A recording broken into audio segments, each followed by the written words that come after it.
بسم اللہ الرحمن الرحیم۔ گڈ مارننگ اسٹوڈنٹس، امید ہے آپ سب لوگ خیریت سے ہوں گے۔ 8th کلاس ہم لوگوں نے ٹاپک شروع کیا ہوا تھا 3rd چیپٹر زمین اور ماحول میں سے اہم ماحولیاتی مسائل اور ان کا حل۔ اہم ماحولیاتی مسائل اور ان کے حل میں سب سے پہلے ہم نے پڑھا تھا ماحول کی ڈیفینیشن۔ ماحول سے کیا مراد ہے؟ ماحول سے مراد کسی جاندار کے ارد گرد کا وہ علاقہ جو اس جاندار کی زندگی اور اس کی سرگرمیوں کو متاثر کرے، ماحول کہلاتا ہے۔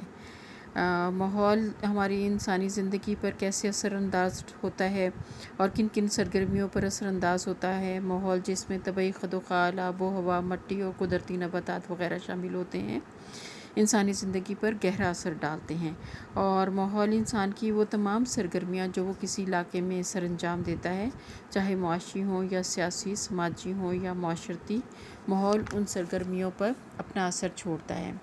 آج ہم نے بیٹے پڑھنا ہے پاکستان کے تناظر میں آج ہمیں جن ماحولیاتی مسائل کا سامنا ہے ان میں سے چند اہم درج ذیل ہیں۔ نمبر 1، آلودگی۔ اس کی ڈیٹیل ہم لوگ پڑھ چکے ہیں بیٹے۔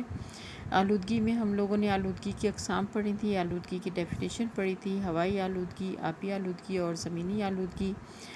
نمبر 2 پہ ہمارے پاس ہے جنگلات کا کٹاؤ، نمبر 3 ہے زمین کا صحرا میں تبدیل ہو جانا، اور نمبر 4 ہے سیموتھور۔ آلودگی ہم پڑھ چکے ہیں۔ آج ہمارا جو دوسرا ٹاپک ہے 8th کلاس وہ ہے جنگلات کا کٹاؤ۔ جنگلات کا کٹاؤ میں ہم لوگ دیکھیں گے کہ جنگل، سب سے پہلے ہم یہ دیکھیں گے کہ جنگل کہتے کس کو ہیں۔ جنگل زمین کے ایسے خطے کو کہتے ہیں، ایسے حصے کو کہتے ہیں جس پر بڑی تعداد میں درخت ہوں۔ اس کی بڑی وجہ دنیا میں بڑھتی ہوئی انسانی آبادی ہے، جس کی ضروریات کو پورا کرنے کے لیے جنگلات کا بے دریغ کٹاؤ کیا جا رہا ہے۔ جنگلات کے کٹاؤ کی وجہ سے نہ صرف ماحول بلکہ انسان اور دوسرے جانوروں کی حیاتیاتی زندگی پر برے اثرات مرتب ہو رہے ہیں۔ اب ہم لوگ دیکھیں گے 8th کلاس جنگلات کا کٹاؤ۔ جیسا کہ ہم لوگوں نے دیکھا کہ کسی بھی ملک کی ترقی کے لیے اس کے کل رقبے کا تقریباً 25% حصہ جنگلات پر مشتمل ہونا چاہیے، لیکن پاکستان کے صرف 5% حصے سے کم رقبے پر جنگلات موجود ہیں۔ مزید یہ کہ موجودہ جنگلات کو بری طرح کاٹا جا رہا ہے۔ یہ صورتحال نہ صرف ہماری معیشت کے لیے نقصان دہ ہے بلکہ ہمارے ماحول کو بھی بری طرح نقصان پہنچا رہی ہے۔ جنگلات کرۂ ارض پر آکسیجن مہیا کرنے کا واحد ذریعہ ہیں۔ ان کی بے دریغ کٹائی سے آکسیجن کی پیداوار میں کمی ہو رہی ہے۔ اس کے علاوہ فضا میں نقصان دہ گیسوں مثلاً کاربن ڈائی آکسائیڈ گیس کی مقدار میں کافی اضافہ ہو رہا ہے، جس سے نہ صرف ماحول خراب ہو رہا ہے بلکہ زمین کے درجہ حرارت میں بھی اضافہ دیکھنے میں آتا ہے۔ یہی وجہ ہے کہ موسمیاتی تبدیلیاں رونما ہو رہی ہیں، مثلاً بارشوں میں کمی یا زیادتی، سیلاب کا آنا، بارشوں کے وقت میں تبدیلی وغیرہ شامل ہیں، جس سے ہمارا زراعت کا شعبہ بری طرح متاثر ہو رہا ہے۔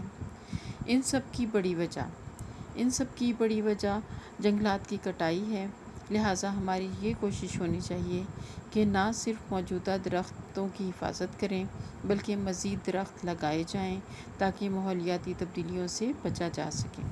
جنگلات کے کٹاؤ سے جنگلی حیات کو بھی نقصان ہو رہا ہے، اور جنگلی حیات کی قدرتی قیام گاہوں کے خاتمے سے ان کی کئی اقسام ختم ہوتی جا رہی ہیں۔ 8th کلاس نمبر 3 پہ ہم نے جو ماحولیاتی مسائل میں پڑھنا ہے ٹاپک وہ ہے ہمارا زمین کا صحرا میں تبدیل ہونا، یعنی ڈیزرٹیفیکیشن۔ ڈیزرٹیفیکیشن کسے کہتے ہیں؟ انسانی سرگرمیاں، جانوروں کا چرنا، جنگلات سے درختوں کا کٹاؤ اور اپنی ضروریات کے لیے زمین میں بار بار ایک ہی فصل اگانا، یہ سب مل کر زمین بنجر بناتے ہیں۔ اس سے زمین کی زرخیزی قائم نہیں رہتی اور وہ ناقابل کاشت ہو جاتی ہے۔ اس سارے عمل کو، جس میں ہم زمین کو ناکارہ بناتے ہیں، زمین کا صحرا میں تبدیل ہونا یا ڈیزرٹیفیکیشن کہلاتا ہے۔ اب اگر آپ کو شارٹ کوسچن آ جاتا ہے کہ زمین کا صحرا میں تبدیل ہونے سے کیا مراد ہے یا ڈیزرٹیفیکیشن سے کسے کہتے ہیں، صحرا زدگی کسے کہتے ہیں، تو آپ لوگ یہ یہاں تک لکھیں گے جہاں تک میں نے ابھی بولا ہے۔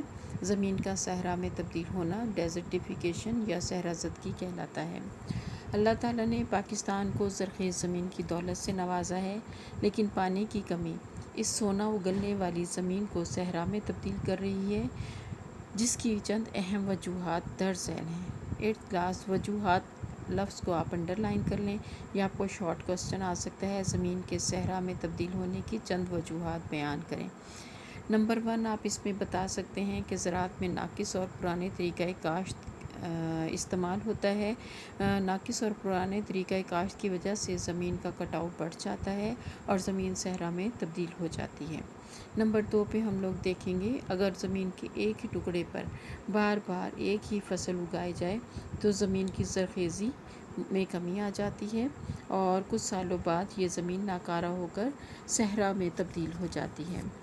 نہری آبپاشی میں سے کافی پانی کا ضیاع ہو رہا ہے۔ زیادہ صنعتوں کے قیام سے بھی پانی کی ضروریات میں اضافہ ہوا ہے، جس سے زمینوں کو سیراب کرنے کے لیے پانی کی قلت پیدا ہو رہی ہے۔ 8th کلاس نیکسٹ ہم لوگ پڑھیں گے 8th کلاس ہمارا لاسٹ اس میں ہے اہم ماحولیاتی مسائل میں سیم و تھور۔ اس میں آپ کو سوال آئے گا سیم سے کیا مراد ہے، سیم و تھور سے کیا مراد ہے، تو اس میں سے جو چیزیں میں آپ کو بتاؤں گی بیٹے وہ آپ انڈر لائن کرتے جائیے گا۔ پاکستان ایک زرعی ملک ہے اور ہماری زراعت کا زیادہ تر انحصار نہری آبپاشی پر ہے۔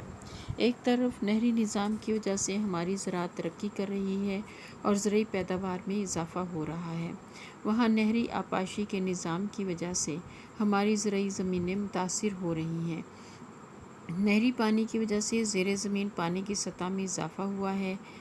اچھا 8th کلاس اب یہاں سے جو نیکسٹ تھرڈ لائن جو میں درمیان سے پڑھ رہی ہوں یہاں پہ آپ لوگ انڈر لائن کریں۔ جب کسی علاقے میں پانی کی سطح 5.1 میٹر تک رہ جاتی ہے تو زمین میں موجود نمکیات پانی کی سطح زمین پر آ جاتے ہیں، پانی بخارات بن کر اڑ جاتا ہے اور نمکیات سطح زمین پر رہ جاتے ہیں۔ اس کے نتیجے میں زمین کاشت کے قابل نہیں رہتی اور بنجر ہو جاتی ہے۔ اس صورتحال کو تھور کا نام دیا جاتا ہے۔ جیسا کہ آپ اس پک میں بھی دیکھ رہے ہیں کہ موجود نمکیات پانی کے ساتھ سطح زمین پر آ گئے ہیں اور پانی بخارات بن کر اڑ گیا ہے اور نمکیات سطح زمین پر رہ گئے ہیں۔ اس کے نتیجے میں زمین کے اوپر آپ کو نمکیات نظر آ رہی ہیں اور یہ صورتحال کو ہم لوگ تھور کا نام دیتے ہیں۔ آپ کو سوال آئے گا تھور سے کیا مراد ہے تو آپ یہاں سے لکھیں گے۔ نیکسٹ 8th کلاس آپ دیکھیں کہ سیم و تھور اس لائن کو بھی انڈر لائن کریں۔ سیم و تھور والی زمینوں میں سوڈیم اور حل پذیر نمکیات دونوں کی مقدار بڑھ جاتی ہے۔ جب سوڈیم اور حل پذیر نمکیات دونوں کی مقدار بڑھ جائے تو ایسی حالت کو ہم لوگ کلر کہتے ہیں۔ یہ حالت کلر کہلاتی ہے اور جو کلر سے متاثرہ زمین ہوتی ہے، کلر سے متاثرہ زمینوں میں گھاس کی اقسام مثلاً کلر گھاس، برمودا گھاس، سوڈان گھاس وغیرہ اگائی جاتی ہے اور مختلف قسم کے چارہ جات اگائے جاتے ہیں، مثلاً جنتر ہے، برسیم ہے، لوسرن ہے اور باجرہ وغیرہ کاشت کر کے زمین کو قابل کاشت بنانے کے ساتھ ساتھ اس سے اچھی پیداوار بھی حاصل کی جا سکتی ہے۔ اچھا 8th کلاس اب آپ انڈر لائن کریں گے نیکسٹ پیراگراف کی لائن جو میں آپ پڑھوں گی۔ بعض اوقات زیر زمین پانی کی سطح مزید بلند ہو جاتی ہے اور پانی زمین کے مساموں سے گزر کر زیادہ مقدار میں سطح زمین پر آ جاتا ہے اور زمین دلدل بن جاتی ہے۔ اس کو سیم کا نام دیا جاتا ہے۔ یہاں تک انڈر لائن کر لیں۔ یا آپ کو سوال آئے گا سیم سے کیا مراد ہے تو آپ یہ ڈیفینیشن لکھ سکتے ہیں۔ جب زمین سیم زدہ ہو جائے تو اس حالت میں بھی زمین بنجر ہو جاتی ہے اور کاشت کے قابل نہیں رہتی۔ پاکستان میں کافی زرعی زمینیں سیم اور تھور کا شکار ہو کر اپنی پیداواری صلاحیت کھو چکی ہیں۔ ان زرعی زمینوں کو مندرجہ ذیل طریقوں سے انڈر لائن کر لیں، مندرجہ ذیل طریقوں سے دوبارہ کاشت کے قابل بنایا جا سکتا ہے۔ ہم زمین کو قابل کاشت کیسے بنا سکتے ہیں؟ سیم و تھور زدہ زمین کو قابل کاشت کیسے بنایا جا سکتا ہے؟ نمبر 1 اس میں آپ لوگ دیکھیں گے تھور کا شکار زمینوں میں کلر گھاس لگائی جائے جس سے زمین کو قابل کاشت بنایا جا رہا ہے۔ نمبر 2 پاکستان میں نہری پانی کے ضیاع کو روکنے اور سیم سے بچانے کے لیے کھالوں، راجباہوں اور نہروں کو پختہ کیا جائے۔ اس کے جو پشتے ہوتے ہیں وہ کچی مٹی سے بنے ہوتے ہیں، لہٰذا ان کو پکی مٹی سے بنایا جائے تاکہ پانی نیچے سے رس کر زمینوں کھیتوں تک نہ پہنچ جائے۔